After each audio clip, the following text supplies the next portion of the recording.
지금 몇 주 동안 제가 성경의 가장 핵심적인 내용들을 압축해서 말씀을 드리고 있습니다. 오늘 또 그 연장선상에서 말씀을 드리는 겁니다. 이스라엘은 출애굽해서 1년 2개월 20일 만에 시내산에서 가나안을 향해서 출발합니다. 그리고 가나안 땅의 가장 남쪽 그 입구인 가데스 바네아라고 하는 곳에 도착하게 되죠. 그래서 가데스 바네아에서 정탐꾼을 12명을 선택해 가지고 가나안 땅으로 들여보내는데, 그 12명이 들어갔다 나와서 하는 말이 둘로 갈리잖아요. 둘로 갈라질 때 나머지 이스라엘 백성들이 그 사람들의 이야기를 듣고 2명의 이야기를 배제해버리고 10명의 이야기를 선택하고 따르게 되죠. 그러면서 결국은 하나님께서 그래 너희들은 그 땅에 들어갈 수 없어 라고 말씀하시고, 앞으로 38년 동안 출애굽하면서부터 가나안 땅에 들어가기까지 40년인데 지금 1년을 넘게 쭉 지나왔잖아요. 이제 앞으로 38년 약간 넘게 남은 건데, 그 세월 동안 광야를 돌면서 너희들이 다 죽어야 돼라고 말씀하시거든요. 이스라엘 백성들이 그 말을 하나님의 그 징계로 받아들여 가지고 가나안 땅에 그냥 들어가겠다고, 우리는 그 징계 받기 싫다고 우르르 몰려 들어갔다가 가나안 땅의 원주민들한테 다 쫓겨나죠. 비참하게 쫓겨나죠. 많은 희생이 따랐죠. 이스라엘 백성들이 그 이후로 38년 동안 광야를 도는데, 재미있게도 요한복음 5장에서 베데스다에 있던 그 38년 된 병자가 예수님을 만나서 건강하게 되잖아요. 그 38년이 거기에 인용이 돼요. 그러면서 어떤 기간에 그 사람이 하나님과 제대로 만나서 온전한 거듭남에 이르러서 진정한 자유를 누리게 되느냐 하는 그 과정들이 있다는 사실을 우리들에게 보여주는 거거든요. 그런데 12명의 정탐꾼들이 가나안 땅에 들어갔다가 나와서 보고하는 내용이 앞에 부분은 똑같아요. 그 땅은 진짜 젖과 꿀이 흐르는 땅이었다라고들 보고를 해요. 그러면서 그 뒷부분이 달라요. 여호수아와 갈렙은 그 땅에 있는 모든 것은 우리가 가서 그냥 먹으면 된다. 아무것도 아니다. 우리는 그 땅에 가서 누리기만 하면 된다. 그렇게 이야기를 하죠. 하나님께서 우리에게 다 주신 거다. 그런데 10명은 그게 아니죠. 그 땅에 가면은 그 땅은 견고한 성이 있고, 그리고 대단한 군사들이 있고, 그것을 우리는 감당할 수 없다. 가면은 우리는 다 죽고 우리의 자녀들은 노예가 된다고 그렇게 얘기를 하죠. 그래서 이스라엘 백성들은 그 10명의 말에 동의를 해가면서 그것을 받아들이면서 오히려 그게 아니다라고 말하고 있는 여호수아와 갈렙을 돌로 쳐서 죽이려고 그러죠. 여기에서 질문을 하나 해야 될 게 있어요. 무슨 질문이냐면은, 그 이스라엘 백성들이 가데스 바네아에서 불순종한 것일까? 아니면은 그 가나안 땅에 들어갈 수 있는 자격이 갖추어지지 못한 것이었을까? 이제껏 우리는 많은 사람들의 계속 반복되는 그들이 불순종했다는 말만을 계속 들어왔어요. 그런데 순종할 수 있는 능력이 아예 없었던 거예요, 알고 보면. 그것을 이해하는 게 굉장히 중요한 건데, 그들은 거듭나지 못했어요. 아직까지도 애굽에서 형성된 자아를 그대로 가지고 있을 뿐이에요. 그러기 때문에 그 자아를 가지고서는, 새로 태어나지 못한 옛 자아를 가지고서는 하나님께서 약속하신 나라에 들어간다는 것 자체가 불가능한 거죠. 자, 차근차근 한번 생각해 봐요. 이스라엘이 애굽에서 살아계신 하나님을 생생하게 체험했어요. 출애굽하기 직전에 10번의 그 엄청난 재앙이라고도 하고, 하나님의 또 특별한 어떤 섭리의 역사라고도 이해할 수 있는데, 그걸 통해서 자신들의 하나님이 아주 특별한 하나님이고 대단한 하나님이라는 사실을 확인을 할 수 있었어요. 그리고 구름 기둥과 불 기둥의 인도를 받아가지고 홍해를 건너서 그 애굽을 떠나서 나왔어요.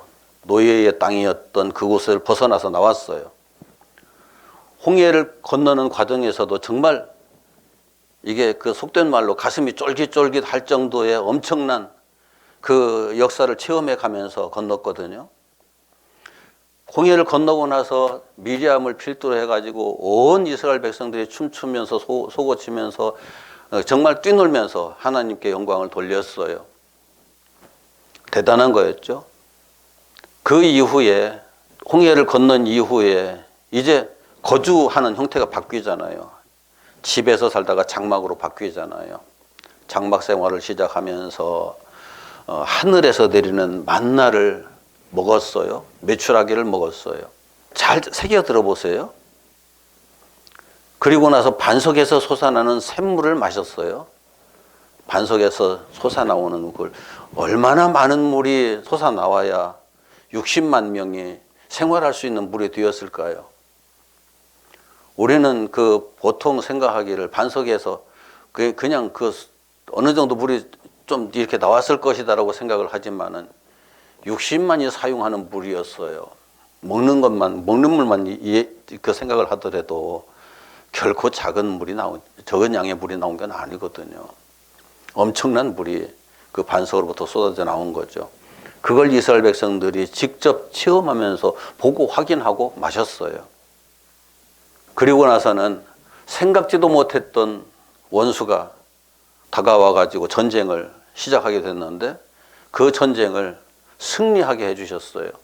전쟁이라는 건 역사 속에서 한 400년 지나는 동안에 한 번도 제대로 체험해 본 적이 없었는데 그들과 전쟁에서 이길 수 있게 해주셨다고요. 그런 과정들을 우리가 통해서 지금 여러분들이 만약에 그런 과정들을 통해서 하나님을 체험했다고 하면은 그 하나님을 어떻게 인식하겠어요? 그런데 이스라엘 백성들이 그 과정을 통해서 시내산에 왔거든요.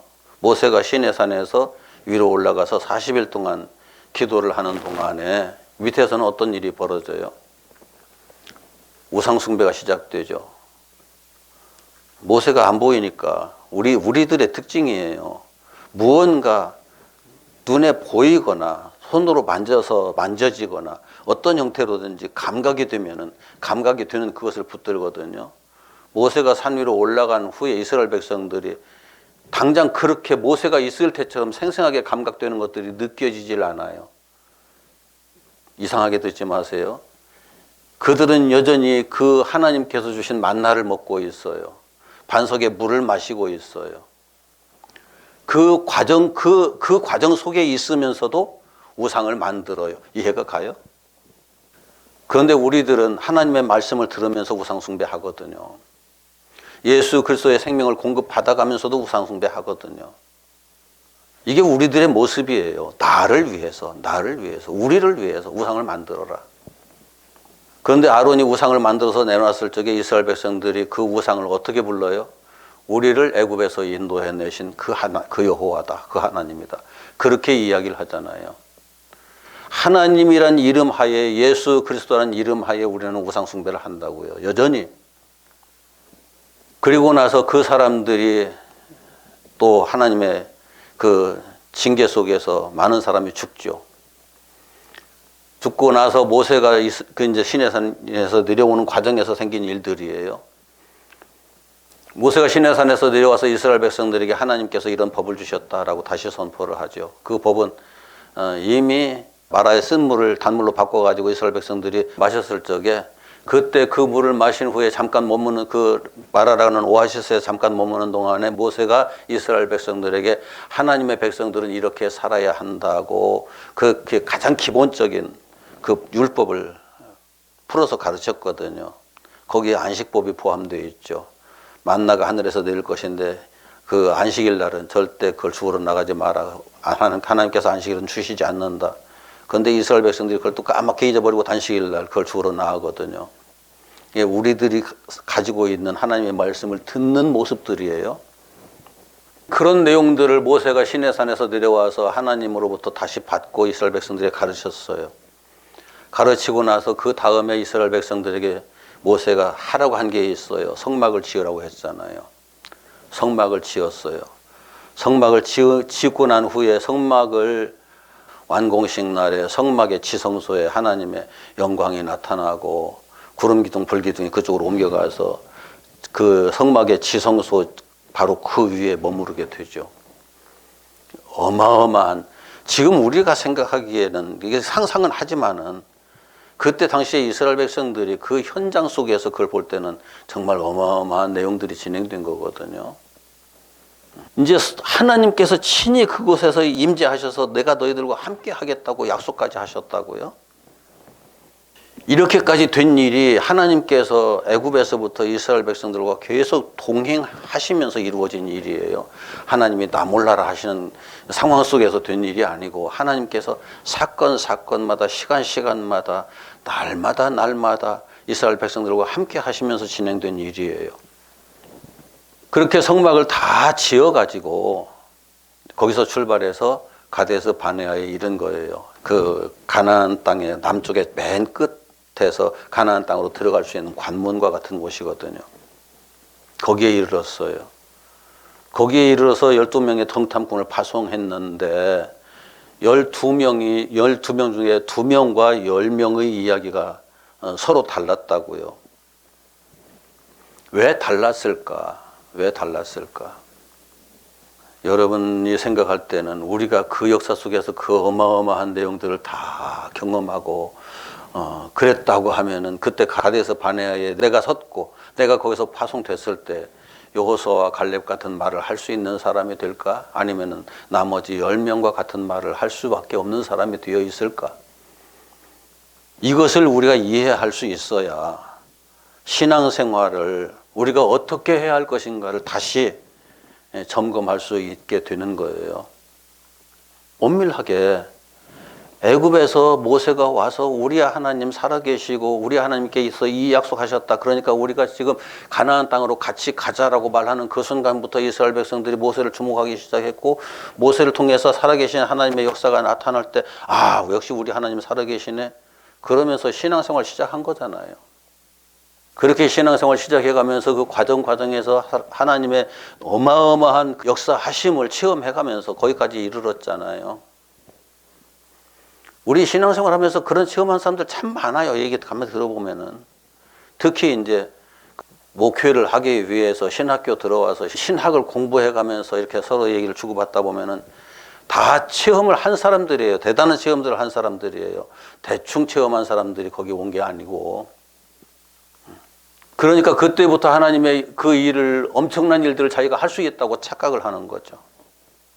이스라엘 백성들도 가나안 땅에 그냥 쉽게 들어갈 수 있을 것이라고 생각했을 거예요.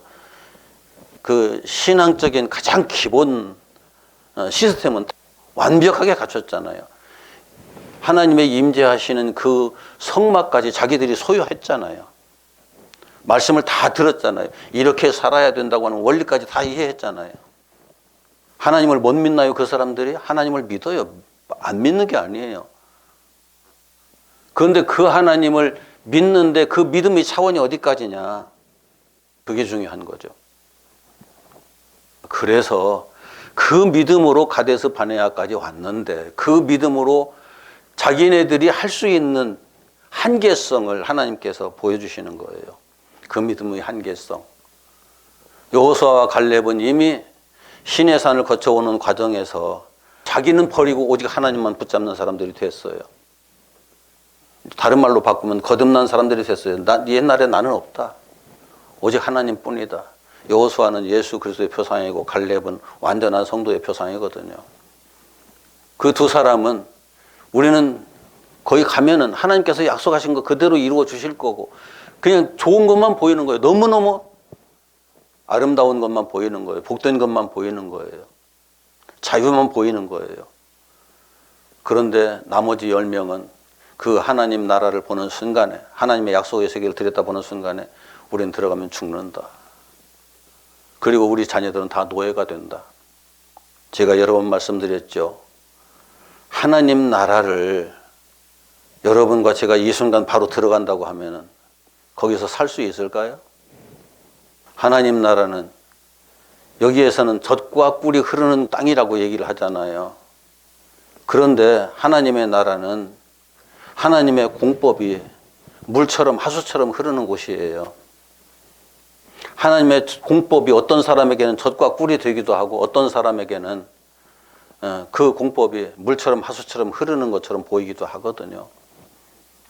그런데 그 공법에 자기가 합당하게 살아낼 수 있는 존재로 바뀌어버린 사람은 그것처럼 아름다운 세계가 없죠. 하나의 예를 들어 볼까요? 내가 지금 운전을 하는데 도로교통법에 합당하게 운전을 하고 있어요. 그 사람은 중간에 경찰들이 아무리 많이 보여도 신경 안 써요. 왜요? 거리낄 게 없거든요. 오히려 그 경찰들이 나를 지켜줄 거야 라고 운전하죠. 그 경찰들이 고맙게 보이는 거예요. 무슨 문제가 있을 때 문제를 발생하지 않도록 방지해 주는 사람들로 보이니까요. 그런데 내가 계속 속도도 어겨가면서 여러 가지 것들을 다 그냥 계속 어겨가면서 지금 달리고 있어요. 그러다가 경찰 딱 만났어요. 그 경찰이 어떻게 보일까요? 멋있는 사람으로 보일까요? 아이고, 큰일 났다. 브레이크를 어쩔 수 없이 잡겠죠. 꼭 그와 같은 거예요. 하나님 나라의 공법이 물처럼 하수처럼 흐르는 그 세계 속에 여전히 인간의 속성, 육체의 속성을 가지고 사는 사람이 들어가는 그 순간에 도로를 불법으로 달리다가서 교통경찰 만나는 것과 비교도 되지 않죠. 들어가면 죽는다고요. 그 사람은. 그 법에 의해서. 그 법에 의해서 보호를 받는 것이 아니라 그 법에 의해서 죽는다고요. 10명은 그걸 본 거예요. 자기가 여지껏 지금까지도 불법 속에 있다는 사실을 확인을 한 거죠. 하나님이 거듭나게 하시는 그 역사 속에서 자기는 거듭나지 못한 존재라는 것을 확인한 거죠. 그러면 죽는 거죠. 그래서 이스라엘 백성들이 가데스 바네아에서 각각 다른 모습을 보이는 것은 10명이 불순종한 것이 아니라 그들이 그곳에 들어갈 수 있는 자격이 갖추어지지 않았기 때문이에요. 여전히 문제투성이의 삶을 살고 있기 때문에, 문제투성이의 존재로 여전히 존재하고 있기 때문에 하나님의 나라를 들여다본 그 순간에 와, 좋은 곳이긴 한데 나는 가면 죽어. 이제 이렇게 된 거죠. 준비가 되지 않은 사람, 그런 사람을 준비되게 하기 위해서 준비한 사람으로 바꾸기 위해서 하나님은 역사를 시작하신 거예요. 이건 출애굽할 때 처음부터 하나님께서 다 계획하신 것이었고, 가데스 바네아에서 하나님께서 계획을 수정하신 것이 아니라, 하나님의 입장이 바뀐 것이 아니라, 그렇다면 우리가 하나님을 못 믿죠. 하나님은 수시로 때에 따라서 이렇게도 하시고 저렇게도 바꾸시고 해가면서 계획이 수시로 변경되는 그런 하나님 같으면 우리가 믿을 수 있겠어요? 어떻게 믿어요, 그런 하나님을? 언제 생각이 어떻게 바뀔지 모르는데. 그게 아니잖아요. 우리가 그 하나님을 이해를 못해서 문제가 되는 거지. 하나님은 처음부터 이스라엘 백성들이 거듭나야만 가나안 땅에 들어갈 수 있다는 사실을 이미 아시고 그렇게 계획을 세우시고 그렇게 역사를 진행하셨던 거예요. 많은 경우에 하나님의 말씀을 읽어가면서 들어가면서 우리들이 스스로 착각을 해요. 자, 하나님의 나라를 감당할 수 없는 사람이 들어간다는 것 자체는, 들어갈 수도 없지만은 만약에 그게 가능하다면 그 사람은 그곳이 하나님 나라일 수가 없어요. 되질 않아요. 그때부터 그곳은 어찌 보면 지옥보다 더한 곳일 수 있어요. 성경에 표현된 지옥보다, 뜨거운 불 속에서 그 불을 견뎌가면서 그냥 비명을 지르고 있는 그것보다 더한 곳이 될 수가 있어요. 지난주에도 말씀드렸던가요? 원리와 원칙이 있는데 그 원리와 원칙에서 벗어난 그것이 원리와 원칙과 부딪히면은 원리와 원칙이 깨질까요? 벗어난 그것이 깨질까요? 생명이 있는데 그 생명이 있고 여기에 생명이 아닌 것이 있어요. 생명이 아닌 것이 생명과 부딪히면은 생명이 파괴될까요? 생명이 아닌 것이 파괴될까요?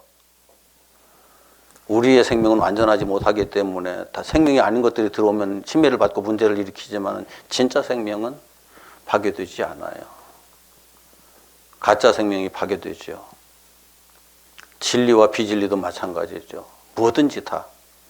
그렇기 때문에 우리를 하나님께서는 완전한 진리와 완전한 생명과 완전한 원리와 원칙과 기준으로 만드시고 그렇게 만드셔서 그 나라에 들어오게 하시려는 거거든요.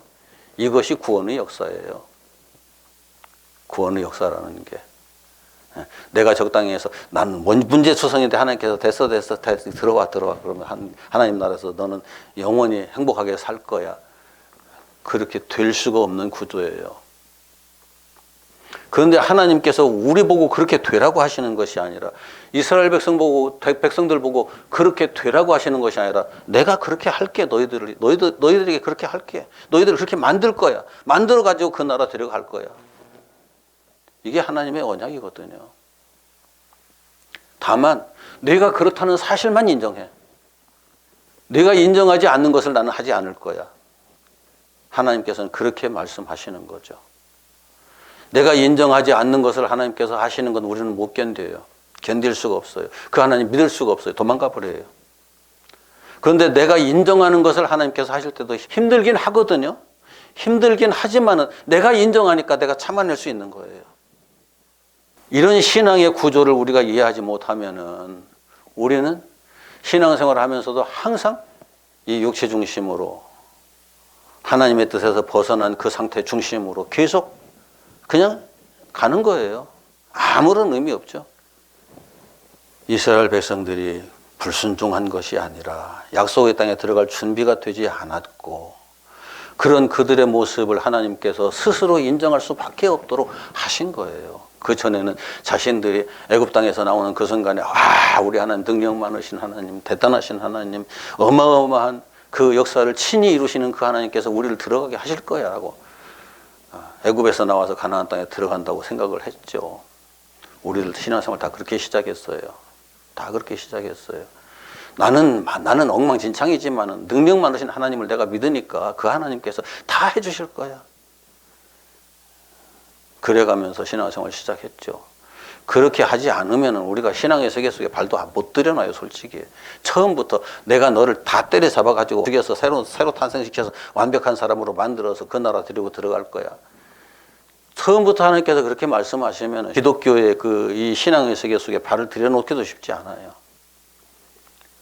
그래서 처음에는 그냥 사탄 가지고 어르고 달래가면서 데리고 나오셨다가 이렇게 가는 거야 라고 말씀을 하시는데 하나님 저는 그냥 가고 싶은데요. 너 갈 수 있는지 갈 수 없는지 내 스스로 한번 확인해 봐. 그게 가데스 바네아의 사건이었어요. 그래서 하나님 나라는 하나님 그 나라를 보는 사람의 영적 수준에 따라서 영적 상태에 따라서 보이는 게 다르다고요. 영적 상태에 따라서. 그냥 누구나 하나님 나라 생각하는 그 순간에 참 그 나라는 멋있을 것 같고 대단하게 좋을 것 같고 행복할 것 같고 기쁘기만 할 것 같고 하나님 나라를 생각할 때는 다 그렇죠. 그런데 그 나라에 딱 부딪혀 보면은 마냥 그런 게 아니라고요. 마냥 그런 게 아니라고요. 어떤 사람은 큰일 났네, 나 죽겠네 하는 사람도 있고 어떤 사람은 감사합니다 하나님 지금이라도 가고 싶습니다라고 하는 사람이 있죠. 이스라엘 백성들이 거기까지 이르는 동안 하나님을 여러 형태로 체험했잖아요. 그 하나님을 체험하면서 성막까지 소유해 가지고 언약의 땅에 입구까지 서 있는 그 모습, 그리고 나서 그 땅을 두루 다니면서 젖과 꿀이 흐르는 땅이라는 사실을 확인하기까지 한 그 모습, 여기까지가 오늘날 그 교회 안에 들어앉아 있는 많은 사람들의 모습이에요. 아직 그렇지도 못한 사람도 너무 많지만 거기까지가 그 모습이에요. 그러면서 그 다음에 말씀에 부딪히기 시작하니까 교회에서 떠나는 사람들이 적지 않아요. 진짜 말씀에, 진짜 생명의 말씀에 부딪혀가면서 하나님 나라에 부딪혀가면서 하나님께 부딪혀가면서 떠나는 사람들이 더러 있어요. 하나님께 부딪혔다. 그게 뭘까요? 능력이 하나님께 부딪혔을까요? 생명이 하나님께 부딪혔을까요? 물론 그렇죠. 그런데 능력 그 순간 하나님께 부딪히는 순간 그것만 보이는 게 아니잖아요. 나를 거듭나게 하기 위해서 이제 너는 예수 그리스도와 함께 죽어야 돼라고 그 역사를 시작하시거든요. 내가 그리스도와 함께 십자가에 못 박혔나니 바울이 선언했죠. 그 선언을 내 것이 되게 하려면은 나도 예수 그리스도와 함께 십자가에 못 박혔나니 선언을 해야 되는데 선언을 말로 한다고 되는 게 아니잖아요. 나라는 존재로 대답하잖아요. 존재로 대답한다는 것. 그것은 존재가 그렇게 되었다는 것을 의미하는 거거든요. 이 세상 학문도 그래요. 세상 학문도 논리적인 것만 배워가지고서는 그 학문을 소유한 사람이 절대 아니에요. 제가 요즘 돕고 있는 그 김동일 박사님이 발효 쪽에서는 대한민국의 그 1인자에 가까운 사람이거든요. 서울대 교수들도 와서 강의를 듣고 가니까요. 그런데 그 교수가 날마다 실험을 해요. 날마다 실험을 해요. 지금 실험실을 짓고 있어요. 그걸 내가 지금 도와주고 있는데 실험실을 통해서 이렇게 논리적으로 다 적용해가지고 확인이 딱 돼서 결과물이 나와야 그걸 가지고 강의를 하는 거예요. 그런 결과물을 만들지 못하는 이론은 아무런 의미가 없다고요. 그게 무슨 의미가 있어요? 논리적으로는 쫙 펼쳐내도 결과물이 없는데. 신앙생활도 그래요. 야고보서가 그 얘기를 하고 있잖아요. 논리적으로는 다 들었어. 믿어. 그렇게 하면 될 줄 나도 믿어. 그것만 가지고 안 된다는 거예요. 결과물을 내놓으라는 거예요. 신앙생활에도 하나님께서 원하시는 건 그 결과물이에요. 우리가 영적으로 정말 놀라운 체험들을 많이 하고 신앙생활하면서 여러 가지 경험들을 많이 하고 난 이런 체험에서 막 경험들에 대한 얘기를 아무리 펼쳐낼지라도 그 언제나 그 경험은 그 한계성에 머물러요. 그 경험은. 그래서 그 한계성을 뛰어넘어서 하나님께서 하시는 정말 나를 새로운 피조물로 바꾸시는 역사. 내가 뭘 체험했다. 그 하나님께서 이렇게 하시더라 하는 걸 넘어서 내가 새로운 피조물이 되었다라고 고백할 수 있는 것. 그런데 참 그렇게 고백하는 사람들의 모습을 보면서 내가 느낀 것들이 있어요. 지적으로는 내가 지식적으로는 받아들였어요. 나는 새로운 피조물이 되었어. 대화를 하면서 삶의 모습들을 보면은 예전 모습 그대로 살고 있어요. 그 성질 그대로 다 부리고 그 고집 그대로 다 부리고 그 욕심 그대로 다 가지고 있고 어떤 일들을 딱딱 부딪혀 갈 때 그 모습을 보면은 그 본질이 다 그대로 드러나잖아요. 그게 역사 속에서 제대로 된 사람일 수가 없거든요. 그냥 지식만 가졌을 뿐이지. 감성적으로 이해하고 지적으로 이해하고 받아들이고 나도 그런 사람이 되었을 거야라고 스스로 속는 거죠. 그래서 하나님께서 이스라엘 백성들에게 그 모든 경험을 다 통해서 이렇게 우리는 하나님과 동행하면서 여기까지 왔어라고 믿을 수 있게 하셨지만은 그것으로서 가나안 땅에 들어갈 수가 없었던 거예요. 그래서 그럼에도 불구하고 그때까지 하나님께서 그들과 동행하신 거 맞잖아요. 그들을 이끌어서 거기까지 이르게 하신 게 맞잖아요. 하나님께서 너희들 알아서 해, 난 몰라 뒷짐 지고서 그냥 지켜보신 게 아니잖아요. 당신의 생명을 이스라엘 백성들에게 6월절에 직접 주셨잖아요. 그것을 먹으라고 말씀하셨잖아요. 우리가 이런 것들이 좀 리얼한 표현들이 필요해요. 예수 믿으라고 준 게 아니고 예수를 먹으라고 쓴 거라는 걸 이해를 제대로 해야 돼요. 너무나 많은 사람들이 예수는 믿기만 하면 되라고 생각들을 해요. 아니에요. 예수를 먹어야 돼요. 내 생명으로 받아들여야 돼요. 이것을 먹지 않으면 너하고 나하고 아무 상관없어. 예수님께서 그렇게 말씀하시거든요. 내 것으로 먹는다는 것은 내 존재로 삼는다는 거예요. 나의 존재가 되게 한다는 거예요. 예수님이 나의 존재가 되지 않으면은 나하고 아무 상관없어요. 나는 여전히 나대로 따로 있고 예수 따로 있고 그래서 예수님 내가 필요할 때마다 그냥 그 이름 빌려다 쓰는 그런 예수?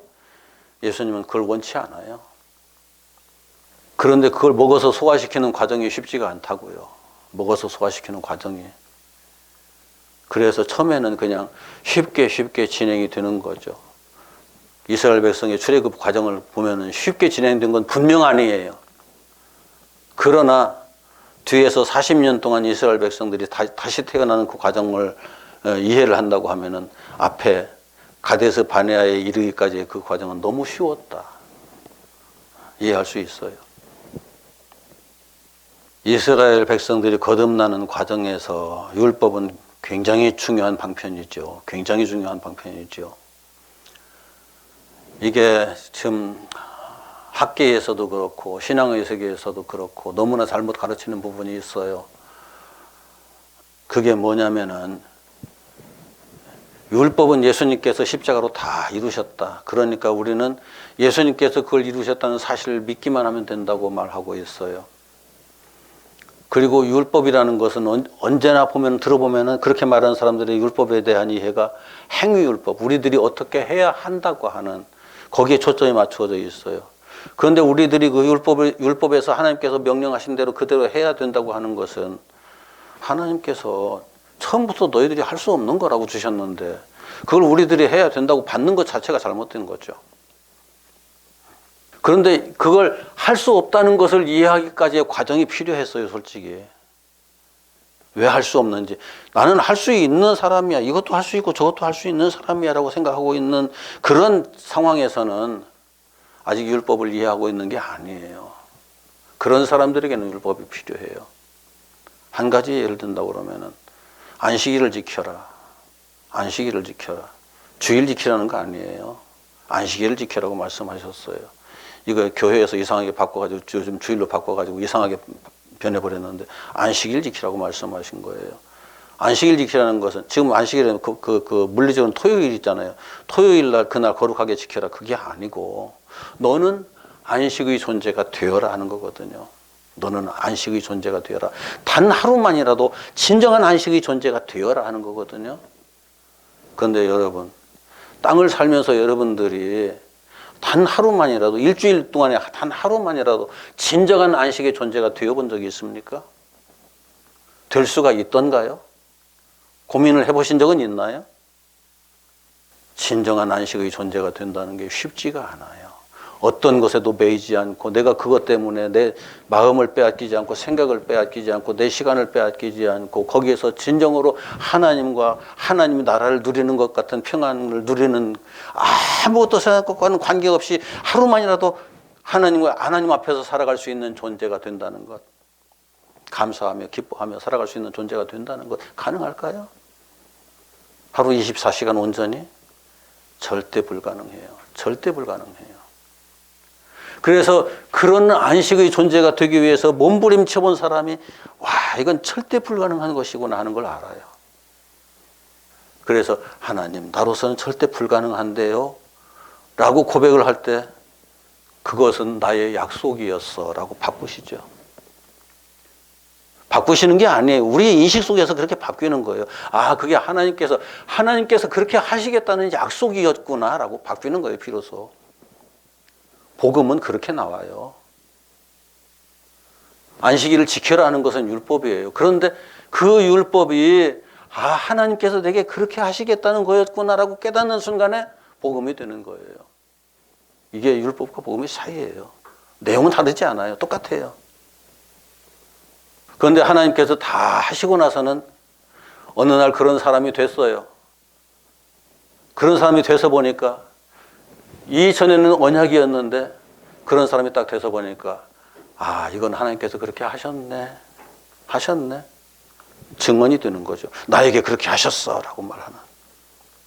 율법과 언약과 증언이 어떻게 변화해 가는지 성경 속에서 그걸 볼 수 있어야 돼요. 이 눈이 열리지 않으면은 복음의 세계 속에 들어오는 게 불가능해요.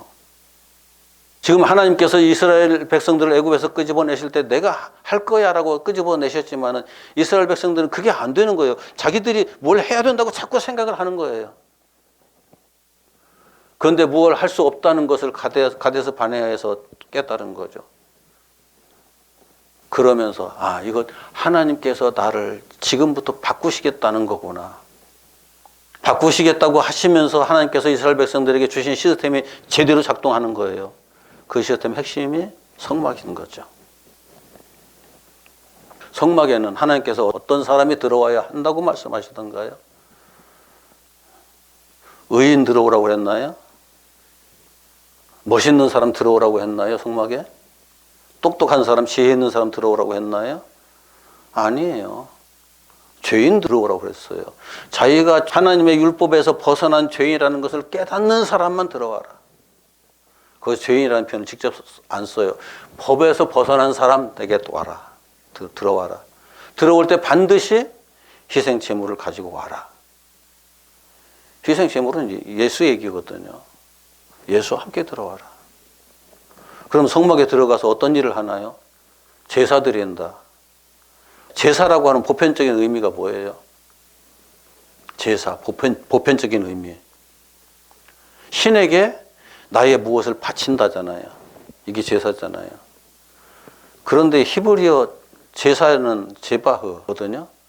제바흐는 하나님께 무엇을 바치는 것이 아니라 도륙이에요. 그 단어 자체가 가지는 의미가 도륙이에요. 도륙한다. 죽인다잖아요. 도살한다, 도륙한다. 무엇을 죽인다는 거예요? 그래서 희생 제물인 거예요. 도륙하면서 희생이 필요한 거죠. 희생 제물을 끌고 오는 거예요. 그래서 희생시키는 거예요. 그런데 그 도륙의 과정을 시작하기 전에 가장 먼저 하는 일이 죄인으로서 거기에 들어간 사람이 제물을 끌고 와서 가장 먼저 하라고 하신 것이 그 제물 위에 안수하라는 거, 제물의 머리에 안수하라는 거거든요. 안수는 어떤 의미를 가지나요? 귀신 쫓아내기 위해서 손 얹고 예수의 이름으로 어쓰야 아멘 하나 그런 건가요? 이거 전부 다 무속신앙이에요. 하나님의 신앙이 아니, 하나님을 믿는 신앙이 아니에요. 안수를 한다는 것은 내가 그 희생 제물에게 내 생명을 떠넘긴다는 거예요. 간단하게는 내 죄를 떠넘긴다는 건데 죄와 나는 한 존재거든요. 서로 다른 존재가 아니거든요. 같이 얽혀 있는 거거든요. 분리할 수가 없어요. 그래서 나의 죄를 떠넘긴다고 말하고 있지만 세상 죄를 지고 가는 어린 양 그렇게 표현되어 있죠. 그런데 내 죄를 넘기는 것이 아니라 나 자신을 넘기는 거예요. 내 생명을 넘기는 거예요. 그러면서 그 생명을 내가 취하죠. 그 생명을 도살해가면서 예수 그리스도의 생명과 내 생명이 거기서 섞였다가 바뀌었다가 그 과정에서 그 재물을 잡는 과정 하나하나가 나를 잡는 거예요. 나를 넘겼으니까 나를 잡는 거죠. 나를 잡는데 그냥 간단하게 설명하죠. 넘겨놓고 나서는 그 생명을 목을 찔러가지고 동맥을 따가지고 피를 다 뽑아내거든요. 피는 또 하나의 생명을 의미하는 거죠. 생명을 내가 취하는 거예요. 내 생명을 떠넘겨놓고 그 생명을 취하고 그 생명을 제사장에게 넘겨버리고 또 제사장은 예수 그리스도의 또 다른 표상이거든요. 그 제사장이 그 피를 그 성전 뜰에 다 뿌리고 그 성소에 들어가서 향단에 뿔에 피를 바르고 성소 안에도 그 피를 뿌리고 예수의 생명으로 모든 것이 완벽하게 다 덮여버리는 거예요. 모든 과정들이. 내가 드러나는 건 없어요. 그러면서 그 생명에 의해서 이 모든 역사가 진행됩니다. 라고 고백을 해놓고 시작을 하는 거죠. 그리고 나서는 그 제물에 내 다리를 자르죠. 제물이 여지껏 내 다리 가지고 행했던 것, 우리 손발로 행했던 것 부정하는 거예요. 이것은 하나님 나라가 아닙니다. 하나님 나라에 속한 일들이 아닙니다. 아무것도 아닙니다. 잘라내버리는 거예요. 우리는 내가 뭘 했느니 하는 말을 참 너무 많이 해가면서 살아요. 내가 뭘 했다, 내가 뭘 했다, 내가 뭘 했다. 그게 내 자랑거리가 되어 있잖아요. 이게 우상숭배의 가장 기본이잖아요. 나라는 존재를 우상화하는 가장 기본이잖아요. 그걸 먼저 잘라내는 거예요. 그리고 나서는 제물의 머리를 잘라내죠. 내 생각 가지고 살았어요. 나는 이제부터 내 생각 가지고 사는 게 아니야. 오직 하나님의 생각으로 사는 거야. 하나님의 마음 가지고 사는 거야. 마음과 생각이, 마음은 여기 있고 생각은 여기 있나요? 그게 아니잖아요. 다 뇌 속에서 나오는 거잖아요. 그렇게 자기 부정이 시작되는 거예요. 그리고 나서는 가죽을 다 벗기죠. 내가 그동안에 걸쳤던 것, 이것 걸치고 이것 걸치고 그 어떤 장로님 명함 받아보니까 앞뒤로 빽빽하게 자기 직함들이 쫙 기록되어 있더라고요. 아, 이 사람 참 힘들겠다. 회개하는데 너무너무 힘들겠다. 이걸 다 버리려면 언제 버리나? 제가 그 생각을 했었어요. 나는 내가 가지고 있는 직함들에 대한 자랑을 참 많이 하죠. 자랑스러운 것처럼 보이는 것들일수록 더 이제 굵은 활자로 이제 명함에다 새겨 넣죠. 옷 벗는 것 그래서 필요한 거예요. 내가 걸쳤던 거 다 벗어내야 본질이 나오거든요. 이제 가을이 되니까 나무들이 잎새를 다 떨어뜨리잖아요. 그러니까 줄기가 보이고 가지가 보이잖아요. 본질이 보이잖아요. 나무는 그래야 진짜 보는 거예요. 제가 분재를 해보니까 분재 나무를 이렇게 제대로 보려고 그러면 잎을 다 따봐야 나무를 어떻게 다듬어야 할지 하는 게 보이더라고요. 잎을 따지 않은 상태에서는 나무를 어떻게 다듬어야 할지 안 보여요. 그래서 가을에 잎 다 떨어진 후에 다듬어요. 그래야만 다음에 봄에 나무가 멋있는 나무가 되거든요. 사람도 그렇고 성경도 그렇고 잎새를 다 털어내야 본질이 보여요. 본질이 보여요. 그 다음에 그 재물에 배를 갈라서 내장을 다 드러내잖아요. 내장 깨끗하게 다 타가지고서 그냥 씻어내잖아요. 내가 그동안에 내가 먹었던 것, 예수 아닌 다른 것 먹었던 것, 이 세상의 지식과 이 세상의 모든 문화와 이런 것들을 가지고 난 살았잖아요. 그것을 삼켜가면서 그것을 내 속에 존재화 시켜가면서 살았잖아요. 그 모든 것들 다 훌훌 씻어내는 거죠. 세상 지식 많이 가지고 있으면 나는 대단한 존재인 것처럼 스스로 착각을 하게 되고 우리는 또 그걸 가지고 살잖아요. 그런데 그것 가지고 천국에 못 가요. 새로운 피조물이 될 수가 없어요. 이게 자기 부정의 과정이잖아요. 성막을 주신 목적이 그거예요. 이스라엘 백성들 보고 내가 죄인이라는 사실을 확인했으면 그거 해라. 그래가면서 나머지 덩어리 남아 있는 것들은 이제 조각을 내죠. 성경에서는 각을 뜬다고 되어 있는데 그 원문 그대로 갖다 옮기면 조각을 내는 거예요. 쉽게 타게 하기 위해서 번제단에도 올려놓고 쉽게 타게 하기 위해서 다 조각을 내가지고 번제단 위에도 올리죠. 번제단은 예수 그리스도의 십자가를 상징하는 거거든요. 표상이에요. 십자가 위에다 자기 자신을 올려버리는 거예요. 자신을 올리기도 하고 자신이 올려지기도 하고 타동사와 피동사가 같이 섞여 있어요. 그러면서 십자가 위에서 자기 자신이 번제단 위에서 타는 것처럼 사라져버리는 거죠. 자기 자신이 완전히 사라졌을 때 비로소 성소에 들어갈 수 있는 제사장으로 다시 태어나는 거예요. 이게 상징이죠. 제사장만이 성소에 들어갈 수 있잖아요. 이스라엘 일반 백성들은 절대 아무도 성소에 못 들어가요. 오직 제사장만 들어가요. 그러니까 왕 같은 제사장이 된 베드로가 그렇게 표현하잖아요. 왕 같은 제사장, 거듭난 사람을 그렇게 표현하죠. 왕 같은 제사장만이 그 성소에 들어갈 수 있는 거죠. 이게 거듭난 사람이에요. 그렇지 않으면 들어가는 순간에 죽어요. 이미 일반 백성 들어가지 마라. 들어가면 죽는다고 말씀하셨잖아요. 제사장들도 준비 안 된 상태로 들어갔다가 아론의 두 아들이 죽었잖아요. 가나안 땅에서 부딪히는 게 똑같은 내용이에요. 가데스 바네아에서 이스라엘 백성들이 들어갔다가 큰일 났다. 우리는 들어가면 죽는다. 성전뜰에서 그 과정들을 거쳐서 거듭나지 못한 사람은 성소에 들어갈 수가 없어요. 그것을 확인하는 것이 물두멍이에요.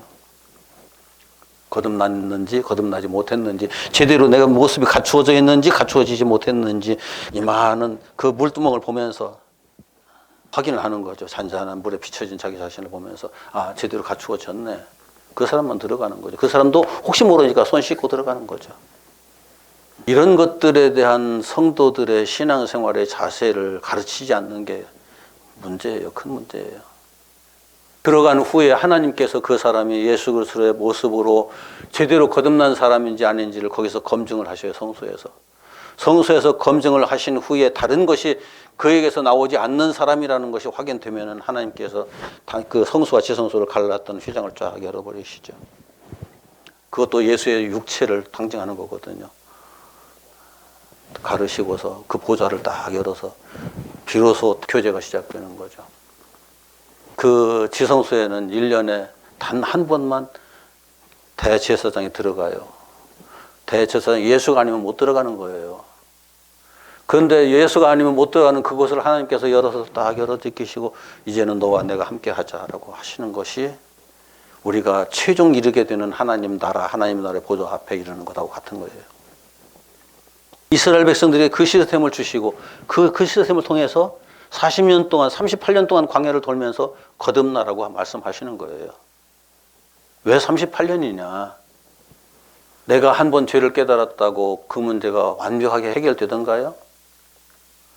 내가 어떤 문제를 하나 깨달았다고 해서 그거 잘못됐다 고치자 해가지고 그 문제가 완벽하게 해결이 되던가요? 그럼 그 문제 하나 해결하고 나면 다른 문제 또 없던가요? 그래서 제가 가끔 이렇게 말해요. 내 안에 60만 명의 내가 있다. 그래서 제가 이 노래를 참 좋아해요. 내 안에 내가 너무도 많아 당신의 쉴 곳 없네. 내 안에 내가 너무나 많아서 주님께서 오셔서 주님만 계실 수 있도록 이렇게 되질 않아요. 그래서 그 너무나 많은 나를 끄집어내서 또 다시 또 재박하고 도륙하고 그 세월이 이스라엘 백성들에게 40년이 걸렸던 거죠. 38년이 걸렸던 거죠. 베데스다에 38년 된 병자 얼마나 많이 자기 자신을 끄집어냈을까요? 그리고 얼마나 많은 십자가에 그 역사 속에 매달렸을까요? 예수님께서 보시고서 됐다 하실 때까지. 그런데 스스로 한 건 아무것도 없어요. 결국은 하나님께서 다 하시거든요. 내가 끄집어 내놓을 때마다, 내가 하나님 앞에 이렇습니다 하고 고백할 때마다 하나님께서 하시거든요. 내가 금요일 날 저녁에 저에게서 공부했던 제자 하나 하고 그 제자가 잘 아는 목사, 저도 잘 알아요. 두 사람이 찾아와가지고 대화를 하다가서 우리가 꼭 기억해야 될 거 하나가 있다. 사탄도 얼마든지 할 수 있는 거 흉내내지 말고, 그거 주목하지 말고, 그거 신경 쓰지 말고, 사탄은 할 수 없는 것 거기에 매달려라. 우리에겐 그 길밖에 없다. 사탄이 할 수 없는 게 뭘까? 깊이 생각해야 된다. 사탄은 하늘에서 불이 내려와서 엘리야가 했던 그 재물을 그냥 태우는 그 엄청난 역사까지도 사탄이 했다. 계시록엔 그렇게 기록되어 있다. 온갖 신비들, 그 신비를 추구하는 건 목사가 할 일이 아니다. 온갖 그 사상들 가지고, 가치관들 가지고, 이것이 좋고, 그건 사탄도 똑같이 하는 거다. 우리에게 의롭게 살라고 사탄은 날마다 말하고 있다. 사탄이 할 수 없는 것이란 뭘까? 나를 부인하는 거다. 사탄은 자기 부정 절대 할 수 없다. 사탄이 자기 부정하면은 그건 더 이상 사탄이 아니다. 그렇기 때문에 사탄은 못한다. 우리에게만 주어지는 하나님의 특별한 은혜다. 선물이다. 자기 부정이라는 것은. 자기 부정하고 새로운 피조물로 다시 태어나는 것. 사탄이 자기 부정하고 새로운 피조물로 다시 태어나면 뭐가 될까요? 천사가 되겠죠. 가능하다면. 하나님께서 요구하신 건 바로 그거다. 그것이 우리가 지켜야 될 믿음이다. 이스라엘 백성들은 그 성막에서 진행되는 그 하나님의 거듭나게 하는 그 역사의 시스템 속에서 40년 동안 다 거듭나서 결국은 가나안 땅에 들어갈 수 있는 사람들이 되었던 거죠. 정리합시다. 죄인이라는 사실을 깨닫지 못한 사람은 들어갈 수 없는 곳이 성막이고, 깨달은 자만이 들어갈 수 있는 곳이 성막이고, 거기에서 새로운 피조물로 다시 창조되는 역사가 진행되어야만, 거기에서 다시 창조된 그 새로운 피조물이, 다른 말로 표현하면 거기서 부활한 그 사람이 가나안 땅에 들어가는 거예요. 하나님 나라 들어가는 거예요. 부활하지 못한 사람들이 이런 방법 저런 방법 온갖 방법들을 다 찾지만은 그렇게 찾은 그 방법들에서는 하나님의 나라가 없어요. 없어요. 전혀 없어요. 그런데 단 한 번의 제사로 완성되지 않아요. 하나님께서 친히 하시더라도 능력이 없어서 그렇게 한꺼번에 그냥 다 해결하시지 않는 것이 아니라 나라는 존재를 사랑하셔서 내가 충격을 최소화해가면서 하나님의 형상으로 다시 태어나기까지 하나님은 역사를 이끌어 가시는 거죠. 우리에게는 시간이 중요하지만 하나님께는 시간 아무런 의미 없잖아요. 그 하나님께서 그렇게 하시는 거죠. 그래서 예차가 완전히 사라져야만 새로운 피조물이 되는 거예요. 이것이 신앙이에요. 이것이 우리가 믿는 이유예요. 우리가 하나님의 말씀을 보면서 그 말씀을 연구하며 그 말씀 속으로 들어가기 위한, 이것이 그리스도와 하나 되는 과정에서 이루어지는 일들이거든요. 함께 말씀드린 내용들을 쭉 새기고 또 새겨가면서 하나님의 목적에 부합한 우리 모두가 되기를 바랍니다. 기도합시다.